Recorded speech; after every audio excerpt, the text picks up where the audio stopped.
The Legacy of Defeat and the Fragile Peace. On September 1, 1939, the German Wehrmacht executed a devastating thrust deep into Polish territory, securing a swift and absolute victory. Yet barely 2 decades prior, the forefathers of these conquering troops had also been on the march, but in the opposite direction, retreating back into their homeland as a vanquished force.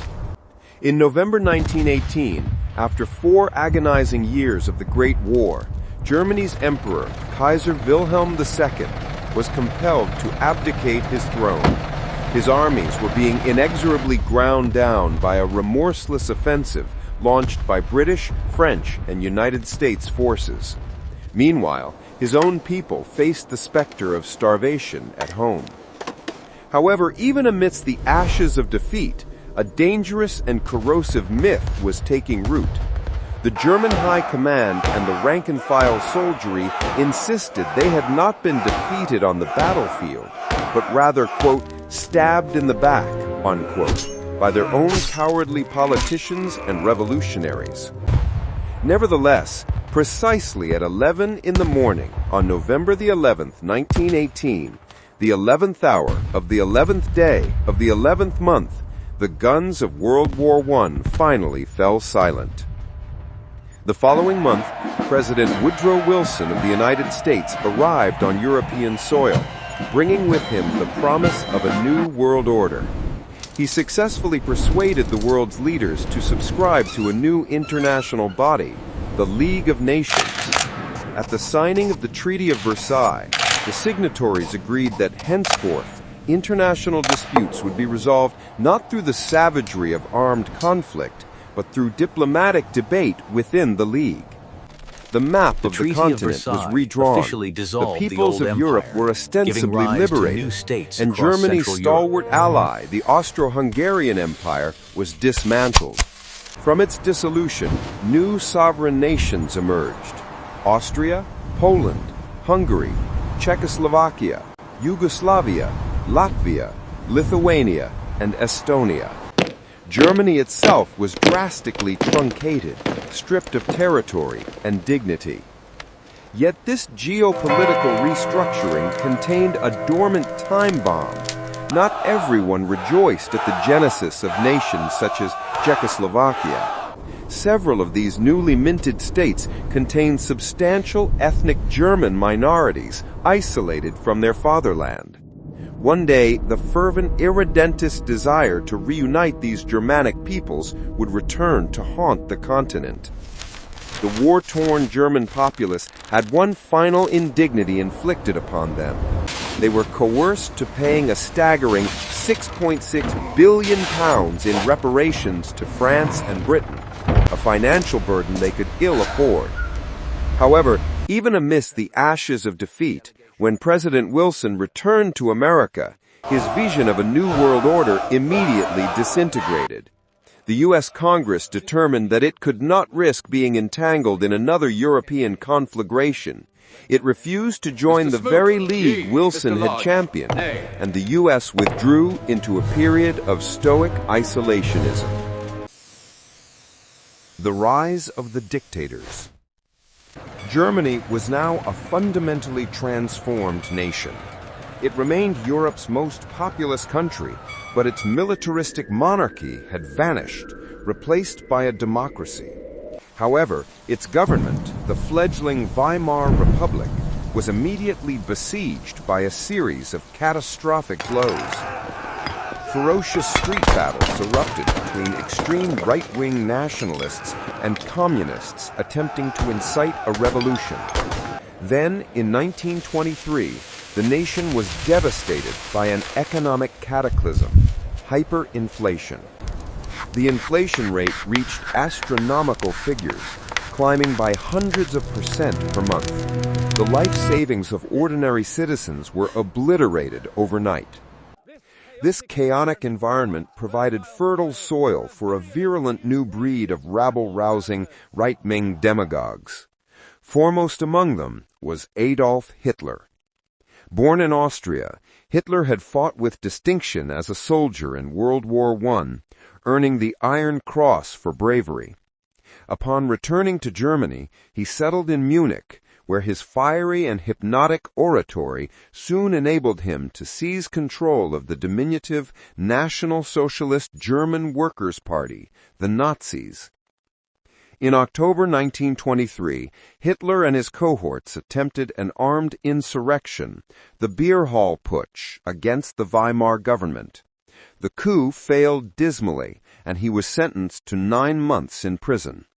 During his incarceration, he dictated a manifesto, Mein Kampf, My Struggle, in which he attributed Germany's misfortunes to Jewish conspiracies and demanded that the nation rebuild its martial strength to seek Lebensraum, living space, in the East. Upon his release, he dedicated himself to restructuring the Nazis into a disciplined professional political entity. From this point forward, he resolved to utilize the democratic system to dismantle democracy itself. For the subsequent 5 years, however, Weimar Germany enjoyed a relative period of prosperity. Public support for extremist parties on both the left and the right dwindled. Then, suddenly, history presented Hitler with his golden opportunity. In October 1929, the U.S. stock market crashed. Billions of dollars evaporated, and a crushing economic depression swept across the globe. Unemployment in Germany skyrocketed to over 6 million individuals. In this climate of despair, only extremist politicians seemed to offer viable solutions. Politicians like Hitler. By 1931, the Nazis had evolved into a genuine mass movement, supported by their own paramilitary wing, the brown-shirted stormtroopers, whose ranks numbered almost 3 million. In the 1932 elections, the Nazis emerged as the largest single party in the Reichstag, Germany's parliament. Hitler refused to join a coalition government, leaving the parliament in a state of paralysis. To break the impasse, President Paul von Hindenburg appointed him chancellor in January 1933, effectively making him the head of government. Within a month, the Reichstag building was consumed by flames. Hitler immediately accused the communists of arson and demanded emergency powers. He then utilized those powers to systematically outlaw all opposing political parties. In August 1934, President Hindenburg died. Hitler promptly declared himself president as well as chancellor. He was now the absolute leader, the Führer of Germany. The illusion of peace and the gathering storm. Initially, there was little indication of the horrors to come. For the next 3 years, the Führer concentrated on revitalizing Germany's shattered economy. He poured millions into massive public works projects, including the 5,000-mile Autobahn network, effectively absorbing the unemployed workforce. However, under the cloak of secrecy, Hitler was also spending lavishly on a colossal rearmament program. Under the strictures of the Versailles Treaty, the German army had been capped at 100,000 men. The country was strictly forbidden from possessing an air force, tanks, or submarines. Hitler ignored these mandates. The small army was tripled in size. Then, in 1935, he discarded the veil of secrecy.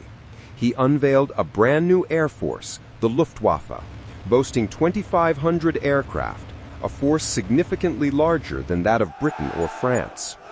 Unemployment plunged, and the Nazi regime became enormously popular. Now emboldened, the Führer made his first expansionist maneuver. In 1935, he reoccupied the Saarland district on the French border after its population voted to return from the League of Nations administration to German rule. A year later, he marched German troops into the Rhineland, a region of Germany that had been demilitarized by Versailles. At the time, many international observers felt that Hitler was merely reclaiming what was rightfully Germany's. Neither Britain nor France raised a significant objection. When Berlin hosted the 1936 Olympic Games, The Nazi regime was perceived by many visitors as firm but fair, a government that was restoring national pride without threatening its neighbors. Of course, there were ominous signs. The 1935 Nuremberg laws forbade Jewish citizens from marrying true Aryan Germans and stripped them of their citizenship rights. But when the first genuine threats to world peace emerged, they did not originate from Hitler, but from the other side of the world. At the dawn of the 20th century, Japan was already established as a formidable military power. It had vanquished Russia in the War of 1905 and had fought alongside the Allies during World War I. In the post-war era, Japan was an acknowledged world power and a signatory to the League of Nations. Yet politically, the nation was a complex paradox. Nominally a democracy, Japan's feudal traditions remained deeply entrenched. Most Japanese citizens revered their emperor as a living deity, regarding him as their true and absolute leader. Furthermore, the country faced critical economic challenges. Its population was exploding, yet it possessed no natural resources to fuel its rapidly expanding industrial base. Its leaders required solutions, and they cast their gaze toward Chinese Manchuria. Manchuria was a region of fertile grain fields, abundant coal and mineral deposits. It was the perfect objective. Japanese troops were already stationed there to guard railways. Other potential targets included the resource-rich colonies ruled by European powers, Burma, Malaya, and Hong Kong controlled by Britain, Indochina ruled by France, and the Dutch East Indies. However, at this juncture, Japan had to exercise caution. They did not wish to provoke the other great power in the Pacific, the United States. Despite its anti-imperialist rhetoric, the U.S. administered an unofficial empire in the Pacific, with the Philippines, Guam, and several other islands under its direct rule. It undoubtedly possessed the strength to challenge Japan, but since the conclusion of World War I, America had been preoccupied. This was the Jazz Age. Throughout the 1920s, the nation concentrated on exploiting its own vast resources. An economic boom seemed to stretch endlessly into the future, with fortunes made in both industry and the stock markets. America seemed lost in the increasing pursuit of hedonism and pleasure. With such distractions, Japan's growing pains seemed very far away. America had slashed its army size after World War I and agreed to a naval reduction treaty with Britain, France, and Japan. In effect, this handed naval superiority in the Western Pacific to the Japanese. Then came the Great Depression. As economic devastation spread, 25% of the American population lost their employment. Tens of thousands were rendered homeless, living in destitute shanty towns. Whereas before it had been distracted by pleasure, America was now consumed by pain. It was time for Japan to make her move. In 1931, without so much as informing their own elected government, Japanese forces in Manchuria seized the capital, Mukden, and subsequently overran the entire territory. A puppet state, Manchukuo, was proclaimed under a puppet ruler, Henry Puyi, the last emperor of China, who was dragged out of retirement. At its headquarters in Geneva, the League of Nations faced its first supreme test. Japan was universally condemned. However, the Japanese response was blunt. They simply walked out of the assembly. The League suddenly realized it was powerless to intervene in Manchuria. Japan was declared an international pariah, yet it remained indifferent. Its leaders turned their eyes toward further conquests in China, which offered easy pickings. China was in a state of chaos. The nationalist government of Generalissimo Chiang Kai-shek was locked in a bitter conflict with the Chinese Communist Party under Mao Zedong. It was a civil war. In 1936, as a precursor to invasion, Japan signed a pact with Hitler to guard against any attack by Soviet Russia. Then, in July 1937, the Japanese provoked an incident with Chinese troops and launched a full-scale invasion. Initially taken by surprise, the Chinese fought back fiercely, with the Communists and the Kuomintang forming a united front. The Japanese responded with amphibious landings and indiscriminate bombing. By the end of 1937, they had overrun much of northern China and the coastal regions. The Japanese prosecuted this war with exceptional brutality. After capturing Nanjing, then the Chinese capital, on December 17, 1937, the Japanese forces unleashed a campaign of terror. It is estimated that over 300,000 civilians and prisoners of war were massacred during a 6-week period of rape, looting, and indiscriminate killing. Despite attacks on British and U.S. warships, including the sinking of the American gunboat Panay, where 50 crewmen died, the Western powers refused to intervene militarily. President Roosevelt wished to impose a naval blockade, stating, "It has become clear that acts and policies of nations in other parts of the world have far-reaching effects on us." However, the British, fearing war, refused. China was left to fight alone. The failure of the West and the Axis alliance. In 1938, the Japanese pushed deeper into Western China. The rhetoric of the League of Nations had amounted to nothing. Meanwhile, the Western powers faced aggression much closer to home. Today, it is easy to mock Benito Mussolini, the fascist dictator of Italy. His posturing seems faintly ridiculous in retrospect, but in 1922, it was deadly serious. Italy had appeared to be on the brink of anarchy, riven by strikes and land seizures. Mussolini, a war veteran and journalist, organized the right-wing fascist party, and in October 1922 ordered his black shirts to march on Rome. Fearing civil war, King Victor Emmanuel III asked him to form a government.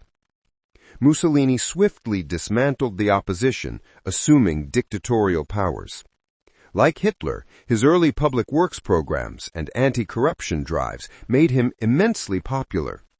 He rebuilt the armed forces and launched a powerful navy. He became a source of inspiration for aspiring autocrats worldwide, including Hitler. But Mussolini craved imperial glory. His target was Abyssinia, modern-day Ethiopia. In December 1934, Italian forces provoked a border clash. Emperor Haile Selassie appealed to the League of Nations, but the League stalled. In October 1935, Italy invaded. The primitive Abyssinian forces stood little chance against modern artillery, tanks, and chemical weapons like mustard gas. After 6 months, the country was conquered. The League imposed weak economic sanctions that had no effect. Mussolini's aggression revealed that the League was impotent and that Britain and France, traumatized by World War I and weakened by the Depression, had no stomach for a fight. France, facing a declining birth rate and manpower shortage, adopted a purely defensive strategy, the Maginot Line, a vast string of fortifications along the German border. This defensive mentality meant France lacked the capacity to launch offensive operations to stop aggression elsewhere. The stab in the back, Italy's mutilated victory. To understand why Italy joined forces with Hitler, a man Mussolini initially despised, we must look back to the peace tables of 1919. Italy had fought on the side of the Allies in World War I. They had lost over 600,000 men in brutal Alpine warfare against the Austrians. In return, the British and French had secretly promised them vast territories along the Adriatic coast and in the colonies. But at Versailles, those promises were broken. President Woodrow Wilson, championing self-determination, blocked Italy's claims. The Italians left the peace conference humiliated. The nationalist poet Gabriele D'Annunzio coined the phrase "vittoria mutilata," the mutilated victory. This national resentment was the fuel that Mussolini poured on the fire. He convinced the Italian people that the Western democracies were greedy hypocrites who wanted to keep Italy poor and weak. For years, Britain and France tried to keep Mussolini on their side, forming the Stresa Front in 1935 to contain Hitler. But the deep-seated bitterness of 1919, combined with the sanctions over Abyssinia, finally pushed Il Duce into the arms of the Führer. The mutilated victory of the First World War had directly birthed the Pact of Steel of the Second. The American silence, the Neutrality Acts. While the aggressor nations sharpened their knives, the world's greatest industrial power deliberately tied its own hands. In the mid-1930s, the United States was undergoing a profound crisis of conscience. A Senate investigation, led by Gerald Nye, the Nye Committee, shocked the American public.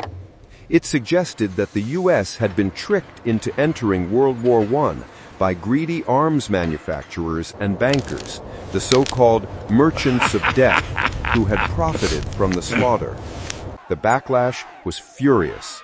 The American public demanded that their government never again be dragged into a European quarrel. Congress responded by passing a series of neutrality acts between 1935 and 1937. These laws were rigid and absolute. They forbade the sale of arms to any nation at war, regardless of who was the aggressor and who was the victim. They also forbade American ships from carrying goods to belligerent nations. The intention was to keep America safe. The result was a catastrophe for world peace. When Hitler, Mussolini, and the Japanese warlords looked at America, they saw a giant that had voluntarily put itself into a coma. They realized they could attack smaller nations without fear that the United States would intervene or even sell weapons to their victims. The Neutrality Acts effectively gave the dictators a green light. It signaled that the Atlantic Ocean was a wall behind which America would hide, leaving the democracies of Europe to face the storm alone.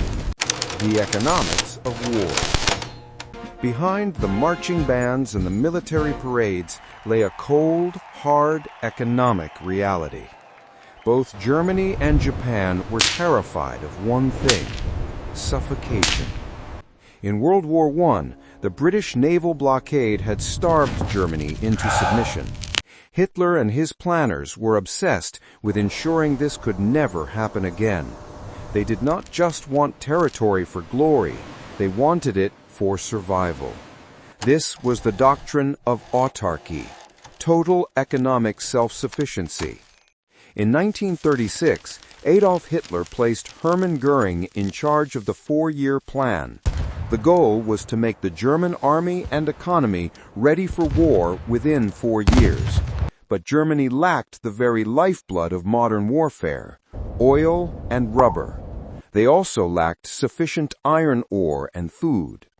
This economic panic drove strategy. Hitler looked east to the Ukraine and Russia not just for living space, but for the grain to feed his people and the oil to fuel his tanks. He knew that without conquering these resources, Germany would run out of fuel within months of a major conflict. Halfway across the world, Japan faced an even desperate calculus. The Japanese archipelago was devoid of natural resources. As they modernized, their need for oil, steel, and scrap metal soared, commodities they had to import almost entirely from the United States. The Japanese military leadership realized a terrifying truth: their entire war machine existed at the mercy of American exports. This dependency was unacceptable to the proud nationalist spirit of the Imperial Army. To be truly independent, Japan felt compelled to seize the resource-rich territories of the Southern Resource Area, the Dutch East Indies, and British Malaya. Thus, the road to war was paved not just with hate, but with a desperate, predatory hunger for raw materials. The dress rehearsal, the Spanish Civil War. In 1936, civil war erupted in Spain, a vicious conflict pitting the left-wing Republican government against right-wing nationalists. When a military coup led by General Francisco Franco stalled, he turned to Hitler and Mussolini for aid. Hitler saw an opportunity to test his revitalized military. He sent the Condor Legion of the Luftwaffe and 12,000 troops, along with the first Panzer tanks. Mussolini contributed 50,000 troops. While Britain and France declared a policy of non-intervention, the Soviet Union sent aid to the Republicans, and 30,000 volunteers, the international brigades, joined the fight against fascism. The war was brutal. The bombing of the Basque town of Guernica in April 1937, which killed 6,000 civilians, shocked the world. Ultimately, the professional soldiers of Franco, backed by Axis firepower, ground down the Republic. Madrid fell in March 1939. Franco's victory confirmed to Hitler that the democracies were too weak to resist him. Part 7. The Road to Warsaw. Hitler now accelerated his plans. His ultimate aim was clear: expansion in the East. In 1938, he turned his sights on his homeland, Austria. In March, he sent in troops and in a bloodless invasion known as the Anschluss, incorporated Austria into the Third Reich. Next was Czechoslovakia and the Sudetenland, home to a large German minority. Hitler threatened war. In a desperate bid for peace, British Prime Minister Neville Chamberlain met Hitler in Munich in September 1938. They signed an agreement handing the Sudetenland to Germany in exchange for a promise of no further expansion. Chamberlain returned to London waving a piece of paper, proclaiming peace for our time. The peace lasted barely 6 months. In March 1939, Hitler broke his word and occupied the rest of Czechoslovakia. He then demanded the return of Danzig from Poland. Britain and France finally drew a line in the sand, guaranteeing Poland's independence. Hitler, anticipating Western weakness, played his final card.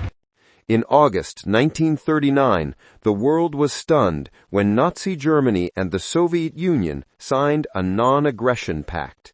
Secretly, they agreed to carve up Poland between them. Secure in the knowledge that he faced no threat from the East, Hitler gave the order.